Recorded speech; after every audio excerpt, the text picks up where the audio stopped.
தமிழ் உறவுகளுக்கு வணக்கம். புனிதர் பட்டம் எதன் அடிப்படையில் வழங்கப்படுகிறது என்ற தலைப்பில் இந்த காணொளியை காண்கிறோம். புனிதர் பட்டம் எதன் அடிப்படையில் வழங்கப்படுகிறது என்ற தலைப்பில் இந்த காணொளியை காண்கிறோம். பொதுவாக புனிதர் பட்டம் வழங்குவதற்கு முதலாவது தகுதி அவர் கத்தோலிக்க கிறிஸ்தவராக இருக்கணும், கத்தோலிக்க ஞானஸ்தானம், கத்தோலிக்க புது நன்மை பெற்றிருக்க வேண்டும். புனிதர் பட்டம் வழங்கப்படுவதற்கு முன்பாக அருளாளர் என்ற ஒரு பட்டம் வழங்கப்படும். உதாரணமாக, ஒருவர் இறந்துவிட்டால் அவர் கல்லறையில் அடக்கம் செய்யப்படுவார்.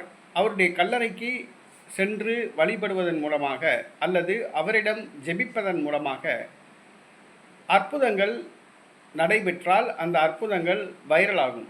பங்கு தந்தை மூலமாக வைரலாகும். பங்கு தந்தை பேராயருக்கு தெரிவிப்பார்.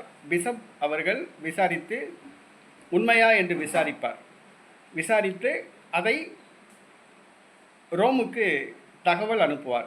இந்த மாதிரி எங்களுடைய மறை மாவட்டத்தை சார்ந்த ஒருவருக்கு புனிதர் பட்டம் வழங்கலாம், அவருடைய கல்லறையில் அநேக அற்புதங்கள் நடைபெறுகிறது, அவரிடம் ஜெபிப்பதன் மூலமாக அற்புதங்கள் நடைபெறுகிறது என்று அதை ரோம் உள்ள வத்திக்கான் குழு விசாரிக்கும்.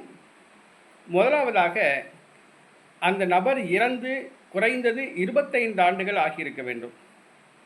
25 ஆண்டுகள் ஆனால் அருளாளர் பட்டம் வழங்குவதற்குரிய ஆய்வு குழு அமைக்கப்படும். அந்த நபர் இறந்து 25 ஆண்டுகள் ஆகியிருக்க வேண்டும்.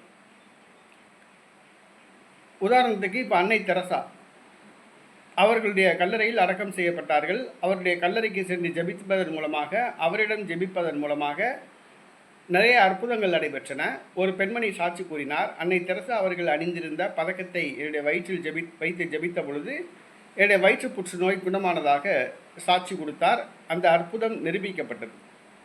ஆகையால் அன்னை தெரசாவுக்கு அருளாளர் பட்டம் வழங்கப்பட்டது. இந்த அருளாளர் பட்டம் அமைப்பதற்காக ஒரு குழு அமைக்கப்பட வேண்டும் என்று சொன்னால் 25 ஆண்டுகள் ஆகியிருக்க வேண்டும். ஆனால் இந்த அன்னை தெரசா போன்ற பிரபலமானவர்களுக்காக இந்த விதிமுறைகள் தளர்த்தப்படும்.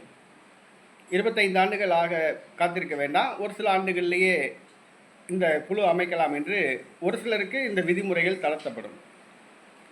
அடுத்ததாக ஒரு மிராக்கிள் நடந்தால் அருளாளர் பட்டம் வழங்கப்படும். 2 மிராக்கிள் நடந்தால் புனிதர் பட்டம் வழங்கப்படும். அப்போ இந்த ஒரு மிராக்கிள் நடந்தோன்னா அருளாளர் பட்டம் கொடுத்துட்டாங்க. தொடர்ந்து அருளாளர் பட்டம் கொடுத்த உடனே அவங்கள்ட்ட நிறைய ஜெபிப்பாங்க, நிறைய மிராக்கிள்ஸ்லாம் நடக்கும், வைரல் ஆகுது. அப்போ அவருக்கு புனிதர் பட்டம் கொடுக்கணும் அப்படின்ட்டு கோரிக்கைகள் வைப்பாங்க. அந்த புனிதர் பட்டம் கொடுக்கலாமா வேணாமா அந்த ஒரு ஆய்வுக்குழு அமைப்பதற்கு அந்த நபர் இறந்து 50 ஆண்டுகள் ஆகியிருக்கணும் அப்படின்னு. அருளாளர் பட்டம் வழங்கணும்னா 25 ஆண்டுகள் ஆகியிருக்கணும், புனிதர் பட்டம் வழங்கணும்னா 50 ஆண்டுகள் ஆகியிருக்கணும் அப்படின்னு விதிமுறைகள் இருக்குது. ஆனால் அந்த ஒரு சில பிரபலமானவர்களுக்காக வேண்டி இந்த 50 ஆண்டுகள்ங்கிற விதிமுறைகளை தளர்த்துவாங்க. ஒரு வருஷம் 5 வருஷம் கூட இந்த புனிதர் பட்டம் கொடுக்கறதுக்கு அந்த குழு அமைக்கலாம். இப்போ அன்னை தெரசா, போப் 2ஆம் ஜான் பால் இவங்களாம் இறந்து ஒரு 10-15 வருஷத்துக்குள்ளே இந்த புனிதர் பட்டம் அந்த குழு அமைச்சிட்டாங்க. அப்போ 2வது மிராக்கிள் நடந்துச்சின்னு சொல்லி உறுதி செய்யப்பட்டால் அவங்களுக்கு புனிதர் பட்டம் வழங்கப்படும். இந்த புனிதர் பட்டம் திருத்தந்தை அவர்கள் வழங்குவார். அதை 2வது மிராக்கிள் உறுதி செய்யப்பட்ட பிறகு திருத்தந்தை அவர்கள் வழங்குவார். இந்த புனிதர் பட்டம் பெறுபவர்கள் அவர்களுடைய கல்லறைகள் தோண்டி எடுக்கப்படும். அவர்களுடைய உடலிலிருந்து திருப்பண்டங்கள் சேகரிக்கப்படும். அதாவது எலும்பு, நகம், தலைமுடி ஆகியவை சேகரிக்கப்பட்டு அவங்களுடைய கான்வென்ட்டு, ரோம் மற்றும் ஒரு சில முக்கியமான இடங்களில் பொதுமக்களுடைய வணக்கத்திற்கு வைக்கப்படும். அப்படி அவங்க கல்லறையில் தோண்டும் போது அந்த பெட்டியை ஓப்பன் பண்ணும்போது தான் நிறைய பேருடைய உடல்கள் அழுகாமல் இருக்கும். அழுகாத உடலை திருப்பி அடக்கம் பண்ணுவாங்க. திருப்பி ஒரு காலகட்டத்தில் பொதுமக்கள் வணக்கத்துக்காக வேண்டி கோயிலே கூட வச்சுருக்காங்க. அதில் தான் செயின்ட் சேவியர், புனித பெர்னதத்து, புனித 2ஆம் அருள் சின்னப்பர், இந்த மாதிரி நிறைய உடல்கள் இன்னும் அழுகாமல் இருக்குது. அதை பொதுமக்கள் வணக்கத்திற்கு இப்போ வச்சுருக்காங்க. புனிதர் பட்டம் வழங்கிட்டாங்கன்னா அவங்க பேரில் கோயில்களுக்கு புனிதர் அவங்க பேர் வைக்கலாம். புனித அன்னை தெரசா ஆலயம், புனித 2ஆம் ஜான் பால் ஆலயம் அப்படின்னு வைக்கலாம்.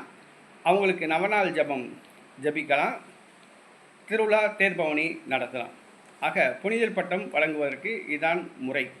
இது கத்தோலிக்கர்களுக்கு மட்டும்தான் இந்த புனிதர் பட்டம் வழங்கப்படும். கத்தோலிக்க ஞானஸ்தானம், கத்தோலிக்க பொதுநன்மை பெற்றிருக்க வேண்டும். திருமணம் ஆகியிருக்கலாம், திருமணம் ஆகாமலும் இருக்கலாம், துறவியாக கூட இருக்கலாம், ஃபாதர் கன்னியாஸ்திரியாக இருக்கலாம். பெரும்பாலும் ஃபாதர் கன்னியாஸ்திரிகளுக்கு தான் இந்த பொதுப்பட்டம், இந்த புனிதர் பட்டம் திருச்சபை வழங்கி வருகிறது என்பது குறிப்பிடத்தக்கது.